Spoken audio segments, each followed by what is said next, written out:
offer where you choose from select granite.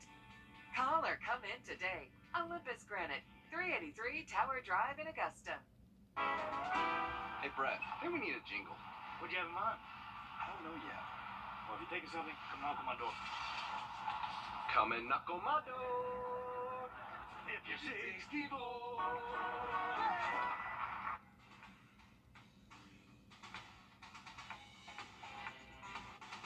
From the station that's on your side, this is News 12 at 6 o'clock. Hardworking, loving, and professional. Those are the words friends use to describe a deputy shot in the line of duty. I mean, these guys do a good job now with what they have to go through. But Deputy Mercer was very dedicated. We'll hear from Deputy Mercer's colleagues in just a moment. Plus, a new cold case unit is getting ready to help families. We go inside the crime lab next on News 12 at 6 o'clock. But first, every day, thousands drive on Washington Road to get on I-20, maybe to find a restaurant or to shop. For dozens of others without a roof over their head, they find refuge in this busy area. The sheriff's office says some people who are homeless are causing problems for local businesses. And now, in less than a half hour, they're holding an open discussion to deal with a growing crime rate. Audrey Dickherber live for us at the Warren Road Community Center. And Audrey, you spoke with some of those business owners. What are they hoping for tonight? In short, they tell me they're hoping for change. I'm outside of where a town hall discussion by Sheriff Wrdw and the Richmond County Sheriff's Office is about to take place at 6:30. Business owners will head inside to discuss the issues that they say they're seeing. It's something that businesses say has been an issue for a while. There's a lot, but we don't let them stay over here. People walking in the streets of Washington Road, some even asking for money. When I see them, they ask money from the customers. Oh, that's a no-no. We talked to at least 7 different hotels. Almost all of them said this is an issue in the area. Most of the people that comes over here lives in a hotel. Some even told me it's hurting their business. Despite this causing issues for some businesses, others are trying to help if possible. I give them food, but not cigarette, not alcohol. Just to help a little. If they're hungry, okay.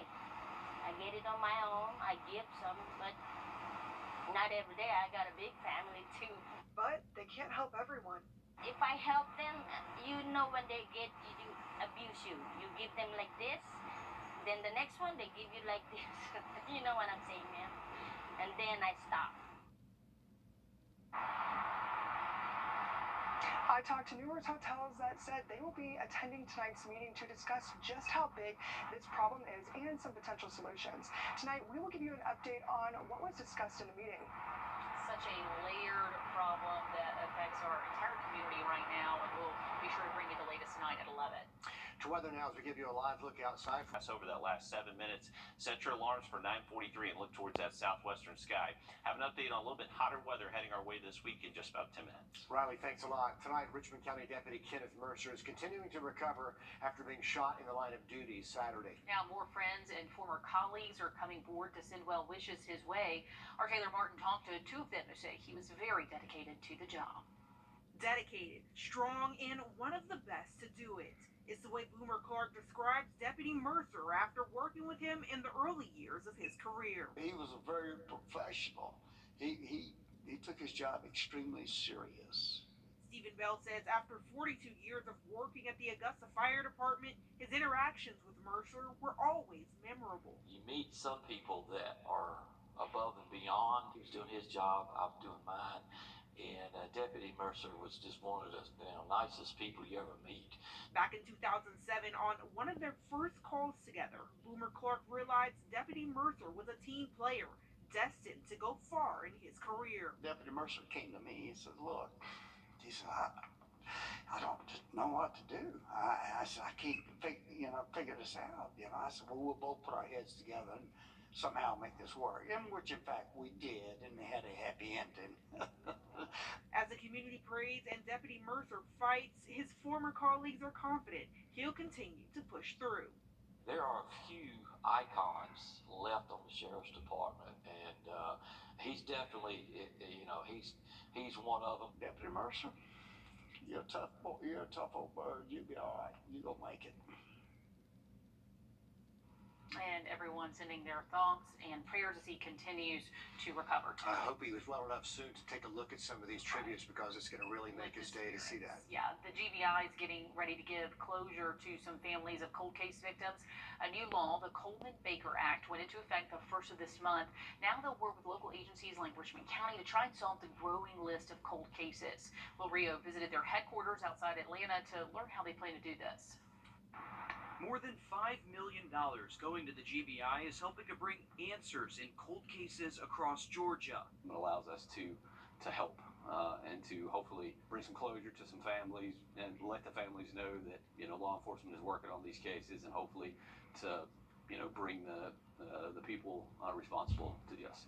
The unit will be staffed with 10 agents. The funding will expand the GBI's crime scene and DNA technology. Maybe we can take this piece of clothing, look at it again with today's technology, see what we can find there, and submit that for review at the crime lab. The agency expects to see an influx of cases on their desks. The Richmond County Sheriff's Office gave us a list of more than 170 cold cases that they're still working on, dating all the way back to 1973.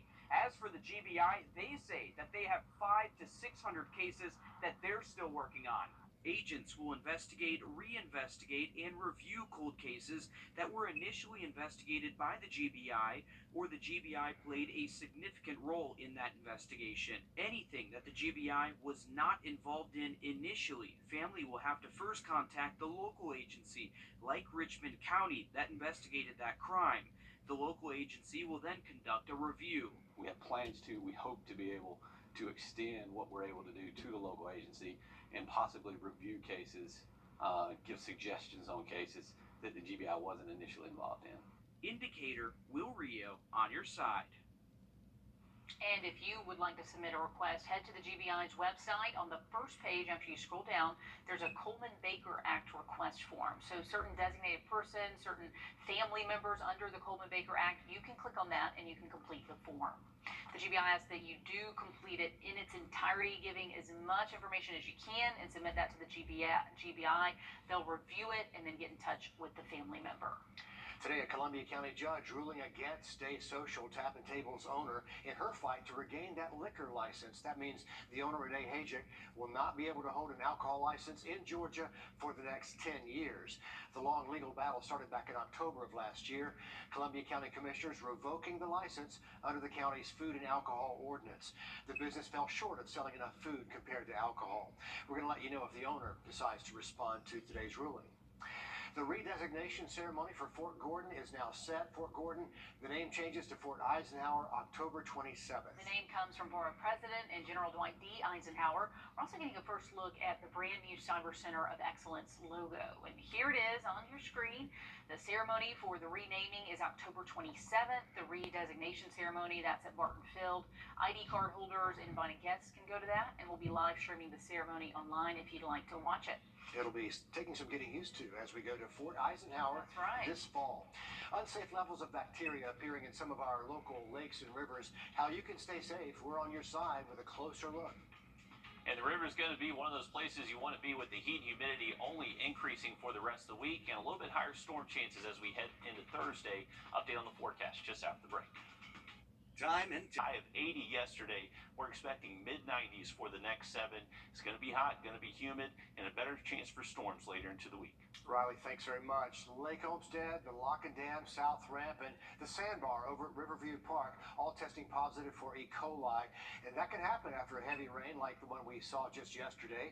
Hallie Turner joining us now live from Lake Olmsted. So what did the Riverkeeper learn today from that testing out there, Hallie?